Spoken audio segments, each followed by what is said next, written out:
ஐந்து கரத்தோனை போற்றி, ஆனை முகத்தானை போற்றி, மூஷிக வாகனனை போற்றி, மூல பரம்பொருளை போற்றி, சித்தி புத்தி விநாயக பெருமானை போற்றி. குருவே சரணம். இணையத்தாள் இணை மீது எங்களுக்கு வணக்கம். நட்சத்திரங்கள் பார்த்திங்கனாக்கா, நம்ம பிறந்த நட்சத்திரம் தான் நம்மளோட வாழ்க்கை சூழலையும் நம்மளோட குணநலன்களையும் சுட்டி காட்டுது அப்படின்னா அது மிகையாகாது. அந்த வகையில் 27 நட்சத்திரங்களில் முதன்மை நட்சத்திரம்னு சொல்லக்கூடிய அஸ்வினி நட்சத்திரத்தை பற்றி இந்த வீடியோவில் நம்ம பார்க்கலாம். அவங்களோட லைஃப் ஸ்டைல் எப்படி இருக்கும், அவங்களோட குணாதிசயங்கள் என்ன, வழிபட வேண்டிய தெய்வம் என்ன அப்படிங்கிறத பற்றி நம்ம இதில் பார்க்கலாம். அஸ்வினி அப்படிங்கிறது நட்சத்திரங்களில் முதன்மையான நட்சத்திரம். நைசர்கிக பலத்தில் மிக அதிக வலிமை பெற்ற கேதுவோட நட்சத்திரம். சரி, கேது பகவானுக்கு 3 நட்சத்திரங்கள் உண்டு. அஸ்வினி, மகம், மூலம் அப்படின்னு சொல்லியிருக்காங்க. இதில் இந்த 3மே மிக அதிக வலிமை கொண்ட நட்சத்திரங்கள். 27 நட்சத்திரத்தில் மிக சக்தி வாய்ந்த வலிமையான ஒரு நட்சத்திரம் இந்த 3 நட்சத்திரம். சரி, இந்த அஸ்வினி நட்சத்திரத்தில் பிறந்தவங்களோட வாழ்க்கை முறை எப்படி இருக்கும், அவங்களோட குணாதிசயங்கள் எப்படி இருக்கும் அப்படின்னா, காலபுருஷ தத்துவத்துக்கு முதன்மை வீடான மேச ராசியில் இடம்பெறக்கூடிய முதன்மை நட்சத்திரம் இந்த அஸ்வினி நட்சத்திரம். இந்த நட்சத்திரத்துக்கு பலன் எடுக்கும்போது இந்த நட்சத்திரத்தில் உச்சமடையக்கூடிய கிரகம் அப்படின்னாக்கா சூரிய பகவான் இங்கே உச்சம் பெறார். அப்போ இந்த சூரியனோட தன்மையும் இவங்கக்கிட்ட இருக்கும். கேது இந்த நட்சத்திரத்தின் அதிபதியாக வர்றாரு, இந்த கேதுவோட தன்மையும் இவங்கக்கிட்ட இருக்கும் அப்படிங்கிறத நம்ம உறுதியாக எதிர்பார்க்கலாம். சூரியனோட தன்மை அப்படின்னா தர்ம சிந்தனை, தயால குணம், விட்டு கொடுத்து போகக்கூடிய தன்மை, இதெல்லாம் இவங்களுக்கு இயல்பாகவே ரொம்ப அதிகமாக இருக்கும் அப்படிங்கிறத நம்ம உறுதியாக சொல்லலாம். இந்த நட்சத்திரத்தில் பிறந்தவங்க டாக்டருக்கு படிக்கிறாங்க அப்படின்னா ரொம்ப கைராசியான டாக்டராக இருப்பாங்க. ஏன்னா அஸ்வினி குமாரர்கள் அப்படின்னு சொல்லக்கூடிய இந்த நட்சத்திரத்தோட அதிதேவதையாக வராங்க. அப்போ அந்த அஸ்வினி குமாரர்களோட அவங்க பார்த்திங்கன்னா வைத்தியர்கள், தேவ வைத்தியர்கள்னு சொல்லப்படுது. அப்போ இந்த நட்சத்திரத்தில் பிறந்தவங்களும் மெடிக்கல் லைன் தொடுறாங்க அப்படின்னாக்கா அவங்களுக்கு நல்ல பேரும் புகழும் கிடைக்கிறதுக்கான வாய்ப்புகள் உண்டு அப்படிங்கிறத சொல்லலாம். சரி, இதை தவிர இவங்களுக்கு தர்ம சிந்தனை இருக்கும், தயால குணம் இருக்கும், சூரியனை போல் இருப்பாங்க, ரொம்ப ஆக்டிவாக இருப்பாங்க, இருக்கிற இடத்துல தலைமை குணம் வாய்ந்தவங்களாக இருப்பாங்க, ஒரு இடத்தையோ ஒரு நிர்வாகத்தையோ பார்த்திங்கன்னா வழிநடத்தி செல்லக்கூடியவங்களாக இருப்பாங்க அப்படிங்கிறதெல்லாம் சொல்லிட்டு. சரி, இந்த இடத்துல சந்திரன் இங்கே இருந்தால் தான் இது நீங்கள் அஸ்வினி நட்சத்திரத்தில் பிறந்ததாக அர்த்தம் இல்லையா? சந்திரன் தான் அதை சுட்டி காட்டுது. அப்போ சந்திரன் இங்கே இருக்கும்போது என்ன ஆகும், இந்த நட்சத்திரத்தில் இருக்கும்போது என்ன ஆகும் அப்படின்னா, இந்த நட்சத்திரம் ஒரு வினை குற்றம் அப்படின்னு சொல்லப்படுது. வினை அப்படின்னா செயல்னு எடுத்துக்கலாம். இங்கே எந்த கிரகம் உங்களோட ஜாதகத்தில் அஸ்வினியில் இருக்குதோ அந்த கிரகம் எந்த உறவாக உங்களுக்கு வருதோ அதோட செயல்னால் நீங்கள் பாதிக்கப்படுவீங்க அப்படிங்கிறத உறுதியாக சொல்லலாம். இப்போ உதாரணமாக சந்திரன் இங்கே இருக்குது அப்படின்னா, தாயார் செய்த ஒரு செயலால் மன வருத்தம் அப்படிங்கிறது உங்களுக்கு உறுதியாக ஏற்படுங்கிறத உறுதியாக சொல்லலாம். சூரியன் அப்படி இருக்குது அப்படின்னா தந்தையாரால் உங்களுக்கு பார்த்திங்கன்னா ஒரு மன வருத்தம், அவர் செஞ்ச செயலால் நீங்கள் மன வருத்தம் அடையணும் அப்படிங்கிறது உறுதியாக சொல்லப்படுது. அப்போ எந்த கிரகம் இங்கே இருக்கோ அந்த கிரகத்தோட என்ன ஆதிபத்தியம் பெற்று வருதோ, 4ஆம் வீட்டின் அதிபதியாக வந்தால் தாயாரால், 6ஆம் வீட்டின் அதிபதி அப்படின்னு இருந்தால் தாய் வழி சொந்தத்தால், 9ஆம் அதிபதியாக வந்தால் தந்தையாரால், 3ஆம் வீட்டின் அதிபதியாக வந்தால் இளைய சகோதரர்களால், மாமனாரால், 7ஆம் வீட்டின் அதிபதியாக வந்தால் மனைவியால், நண்பர்களால். அப்போ அவங்களோட ஒரு செயல்பாடுனால நமக்கு ஒரு பாதிப்பு அப்படிங்கிறது வாழ்க்கையில் இருக்கும்.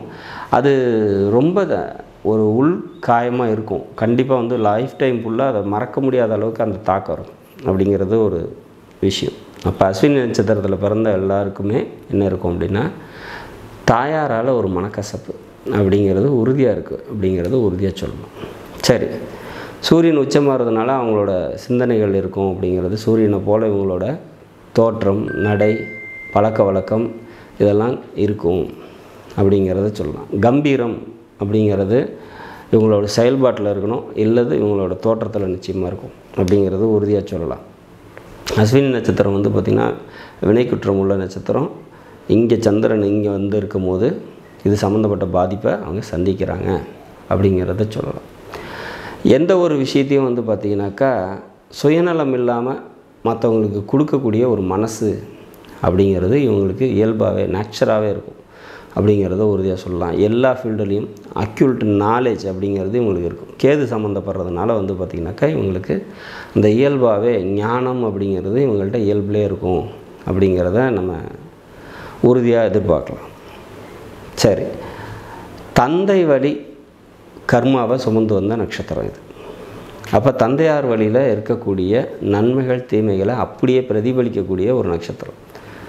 தந்தை வழி தோஷமாகட்டும், தந்தை வழி நன்மையாகட்டும், எதுவாக இருந்தாலும் இவங்க ஃபேஸ் பண்ண வேண்டியது ஒரு சுச்சுவேஷன்ஸ் இருக்கும். மூத்த பிள்ளைகளால் வந்து பார்த்திங்கனாக்கா மனக்கசப்பு அப்படிங்கிறது இவங்களுக்கு உறுதியாக வரும். அப்போ மூத்த குழந்தைகளால் இவங்களுக்கு அஸ்வினி நட்சத்திரத்துக்காரங்க இவங்க மூத்த பிள்ளையாக இருந்தாலும் சரி, அல்லது இவங்களுக்கு மூத்த பிள்ளை பிறந்திருந்தாலும் அவங்க இவங்களால் வந்து பார்த்திங்கன்னா அவங்க கூட கம்யூனிகேஷன் நல்லா இருக்காது அப்படிங்கிற மாதிரியான சுச்சுவேஷன். சரி, சுக்கிர தசை வந்து பார்த்திங்கனாக்கா இவங்களுக்கு 2வது தசையாக வருது. இது என்ன சொல்லுது? முதல் தசை கேதுவும் 2வது தசை சுக்கிரமாக வருது.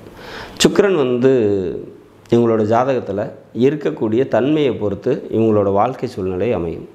சுக்கிரன் ஸ்ட்ராங்காக இருந்தார், நல்ல வலுவாக இருக்கார் அப்படின்னா இவங்களுக்கு மிகப்பெரிய பொருளாதார உயர்வுங்கிறது கண்டிப்பாக கிடைக்கும்னு எதிர்பார்க்கலாம். சுக்கிரன் அடி வாங்குது, பகை நீச்சம் அப்படின்னு மாதிரி வருது, லக்னத்துக்கு மறைவிடங்களுக்கு போகுது அப்படின்னா இவங்களோட ஃபினான்ஷியல் ஸ்டேட்டஸ் நல்லா இருக்காது, கல்யாண வாழ்க்கையும் சிரமத்துக்கு போகும், இவங்களோட அப்பா அம்மா கல்யாண வாழ்க்கையும் அடிபடும். இந்த குழந்தை பிறந்ததுக்கப்புறம் வந்து பார்த்திங்கனாக்கா அந்யோன்யத்தன்மை ஒரு 100% இந்த கல்யாணத்துக்கு இந்த குழந்தை பிறப்புக்கு முன்னாடி 100% அந்யோன்யமாக இருந்தவங்க 50% மாறிடுவாங்க இந்த குழந்தை பிறந்ததுக்கப்புறம். அது சுக்கிரனோட நிலைப்பாட்டை பொறுத்து. சுக்கிரன் ஸ்ட்ராங்காக இருந்துட்டார் அப்படின்னாக்கா அது அப்படியே கண்டினியூ ஆகும், ஒன்றும் பிரச்சனை இல்லை. சுக்கிரன் வலு இல்லை அப்படின்னா அப்போ இவங்களோட கல்யாண வாழ்க்கைங்கிறது கேள்விக்குறியாகும். அப்போ இந்த லக்னத்தை இந்த அஸ்வினி நட்சத்திரத்தை பொறுத்த வரைக்கும் சுக்கிரன் அப்படிங்கிறது மிக முக்கியமான ஒரு கிரகமாக வருது, பொருளாதாரத்துக்கும் குடும்ப வாழ்க்கைக்கும் சேர்ந்து. அப்போ சுக்கிரன் ஸ்ட்ராங்காக இல்லைன்ற போது இவங்களுக்கு இந்த மாதிரியான இஷ்யூஸ் எல்லாம் இருக்கும் அப்படிங்கிற மாதிரியான ஒரு அமைப்பு. செவ்வாய் தசை வந்து இவங்களுக்கு ரொம்ப முக்கியம். ஏன்னா இந்த பாவகம் இந்த ஸ்டார்ட் ஆகக்கூடிய இந்த நட்சத்திரம் இருக்கக்கூடிய இடம் செவ்வாய். அப்போ செவ்வாய் ரொம்ப முக்கியம். செவ்வாய் ரொம்ப ஸ்ட்ராங்காக இருக்கணும் இந்த ஜாதகத்தில். நல்லா இருக்குது அப்படின்னா பிரச்சனை இல்லை. செவ்வாய் வக்ரமாகுது, நீச்சமாகுது, பகையோடு சேருது, பாவகிரகங்களோடு சேருது, ராகுகேதுவோடு சேருது அப்படிங்கும்போது இவங்களோட லைஃப்பில் ரொம்ப ஸ்ட்ரகிள் பண்ண வேண்டிய சுச்சுவேஷன் வரும். அந்த செவ்வாய் திசை நடக்கும்போது அது எந்த பாவகத்திலேருந்து நடக்குதோ அந்த பாவக ரீதியான பிரச்சனையை இவங்க சந்திப்பாங்க. 6ஆம் இடத்துலேருந்து செவ்வாய் திசை நடத்துது. அஸ்வினி நட்சத்திரத்தில் பிறந்திருக்கீங்க அப்படின்னா அந்த செவ்வாய் திசையில் கடுமையான நோயையும் எதிரிகளையும் கொடுத்து அதனால் பிரச்சனைகளை கண்டிப்பாக தரும். நீங்கள் எந்த லக்னத்தில் வேணாலும் பிறந்திருங்க, செவ்வாய் தசை வருது, நீங்கள் பிறந்த நட்சத்திரம் அஸ்வினி நட்சத்திரம் அப்படின்னா கண்டிப்பாக அந்த செவ்வாய் ஒரு காட்டாமல் போகாது. அப்போ அந்த எந்த வழியாக அந்த பாதிப்பு வருங்கிறத அந்த லக்னம் தான் அதை முடிவு பண்ணும். சரி, அப்போ இந்த மாதிரியான விஷயங்களை நம்ம முன்னுக்கூட்டியே தெரிஞ்சிருக்கோம். இந்த அஸ்வினி நட்சத்திரத்தில் பிறந்திருந்தால் அவங்களோட லைஃப் ஸ்டைல் இப்படி தான் இருக்கும் அப்படிங்கிறதெல்லாம் நம்ம தெரிஞ்சுக்கிட்டோம் அப்படின்னா அப்போ அதுக்கு தகுந்த மாதிரி நம்மளோட வாழ்க்கையை அமைச்சிக்கலாம். மூத்த குழந்தைகிட்டேருந்து பெருசாக எதிர்பார்ப்புகளை நம்ம தவிர்த்துறது பெட்டர். தந்தையாரோட சப்போர்ட்டை வந்து பார்த்திங்கனாக்கா நம்ம பெருசாக எதிர்பார்க்குறதையும் தவிர்த்துக்கிட்டு நம்மளால் என்ன செய்ய முடியும் அப்படிங்கிறத நம்ம பார்த்தோம் அப்படின்னாவே வந்து பார்த்திங்கனாக்கா தந்தை அப்படிங்கிறது இவங்களுக்கு பாசிட்டிவாகவே இருக்காது. எப்படியுமே ஒன்று அதீத செல்லம் கொடுத்து கெடுக்கக்கூடிய தந்தையாக இருப்பார், இல்லை மகனுக்கு செய்ய வேண்டிய அடிப்படை கடமைகளை கூட செய்யாமல் விட்டுட்ட தந்தையாக இருப்பாங்க. ரெண்டுமே வந்து பார்த்திங்கனாக்கா ஏதோ ஒரு வகையில் கெடுதலாக தான் இருக்கும். அதிக செல்லம் கொடுத்து கெடுத்த தந்தையும் வந்து பார்த்திங்கன்னா அது நமக்கு கெடுதலாக தான் அமையும். இல்லை செய்ய வேண்டிய அடிப்படை கடமைகளையே செய்யாமல் விட்ட தந்தை, ஒரு காமனாக ஒரு நார்மலான ஒரு தந்தை அப்படிங்கிறது இவங்களுக்கு அமையறது இல்லை அப்படிங்கிறது தான் இந்த அஸ்வினி நட்சத்திரம் நமக்கு சொல்லுது. அப்போ இந்த விஷயத்தெல்லாம் நம்ம அஸ்வினி நட்சத்திரத்துக்குள்ளே இருக்கக்கூடிய பிறந்தவங்களுக்கு தெரிஞ்சுக்கிட்டோம் அப்படின்னா அதுக்கு தகுந்த மாதிரி நம்ம வாழ்க்கை சூழ்நிலைகளை அமைச்சிக்கிட்டு நம்மளோட எதிர்பார்ப்புகளை திருத்திக்கிட்டு வினை குற்றம் அப்படிங்கிறத சொல்லியிருக்கேன். எந்த கிரகம் இங்கே வந்து உட்காருதோ அதன் மூலம் ஏற்படக்கூடிய தாக்கத்தை நம்ம முன்கூட்டியே தெரிஞ்சுக்கிட்டோம். அப்படிங்கிறதுனால இப்போ நம்ம சப்போஸ் இங்கே அஸ்வினியில் புதன் இருக்குது அப்படின்னா இவங்க மாமன் செய்யக்கூடிய செயலால் இவங்க மன வருத்தம் அடைகிறாங்க அப்படின்னா எஸ் இது வந்து நடக்க போகுது அப்படிங்கிறத நம்ம தெரிஞ்சுக்கிட்டோம் அப்படின்னாவே நமக்கு பாதி கர்மா அங்கேருந்து குறையுது அப்படிங்கிறது தான் இதில் விஷயம். இந்த நட்சத்திரத்தில் பிறந்தவங்க வழிபட வேண்டிய தெய்வம் அப்படின்னா விநாயகர் வழிபாடு மிக மிக முக்கியம். கேது பகவானோட அதிதேவதை விநாயகர். இந்த விநாயகர் வழிபாடு உங்களுக்கு தொடர்ந்து செஞ்சுக்கிட்டு வரும்போது பல மாற்றங்களை தருது அப்படிங்கிறத மாற்று கருத்து இல்லை. அதே மாதிரி விநாயகருக்கு அடுத்ததாக சரஸ்வதி வழிபாடுங்கிறது ரொம்ப முக்கியம். கல்வியும் ஞானமும் செல்வமும் தரக்கூடிய இந்த நட்சத்திரத்துக்கு அனுகிரகம் பண்ணக்கூடிய சரஸ்வதி வழிபாடுங்கிறது இவங்களுக்கு ரொம்ப உறுதுணையாக இருக்கும் அப்படிங்கிறத உறுதியாக சொல்லலாம். மூத்த மகனோடு ஏற்படக்கூடிய கருத்து வேறுபாடுகளையும் தந்தையாரோடு ஏற்படக்கூடிய கருத்து வேறுபாடுகளையும் தவிர்க்கிறதுக்கு ஆதித்ய ஹிருதயம் வந்து இவங்க ரெகுலராக கேட்டுட்டு வர்றதும், காலையில் சூரிய உதயத்துக்கு முன்னாடி எழுந்து அந்த சூரிய வழிபாடு மேற்கொள்கிறதும், ஞாயிற்றுக்கிழமைகளில் அசைவ உணவுகளை தவிர்க்கிறதும் வந்து பார்த்திங்கனாக்கா இந்த நட்சத்திரத்தில் பிறந்தவங்களுக்கு கூடுதல் சப்போர்ட், கூடுதல் ஹெல்ப் வந்து பார்த்திங்கன்னா நிச்சயமாக கிடைக்கும். அப்போ இதெல்லாம் செஞ்சுட்டு வரும்போது மிக அற்புதமான உங்களோட வாழ்க்கை சூழ்நிலை மாறும் அப்படிங்கிறது நம்ம உறுதியாக சொல்லலாம். அப்போ இந்த அஸ்வினி நட்சத்திரத்தில் பிறந்திருக்கிறவங்களுக்கு லைஃப் ஸ்டைல் இப்படி இருக்கும், இந்த மாதிரியான சுச்சுவேஷன்ஸ் இருக்கும், இந்த கிரக நிலைகள் இப்படி இருந்தால் அப்படி இருக்கும் அப்படிங்கிற மாதிரியான பல கருத்துக்களை நான் இதில் சொல்லியிருக்கேன். சரி, இதெல்லாம் வந்து பார்த்திங்கனாக்கா நம்மளோட வாழ்க்கையை வரக்கூடிய நன்மைகளையோ தீமைகளையோ முன்னக்கூட்டியே நம்ம தெரிஞ்சுக்கிட்டோங்கும் போது அதோட தாக்கங்கள் வந்து நமக்கு பெருசாக பாதிக்காது.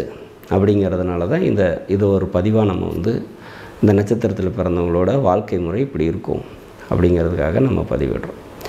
இதில் ஏற்படக்கூடிய பல மாற்றங்களை, அதாவது இந்த வினை குற்றங்களை சரி பண்ணிக்கிறதுக்கெல்லாம் நிறைய வழிபாடுகள் வழிமுறைகள் இருக்குது. அதையெல்லாம் நம்ம செஞ்சும் போது கண்டிப்பாக இதிலிருந்து நம்மளோட கர்மாவிலேருந்து வரக்கூடிய பாதிப்புகளை ஓரளவுக்கு நம்ம குறைச்சிக்கலாம் அப்படிங்கிறதுக்காக தான் இந்த பதிவு. நாடும் நாட்டு மக்களும் நலமுடன் வாழ நவகிரகங்களை வேண்டி அமைகிறேன். நன்றி, வணக்கம்.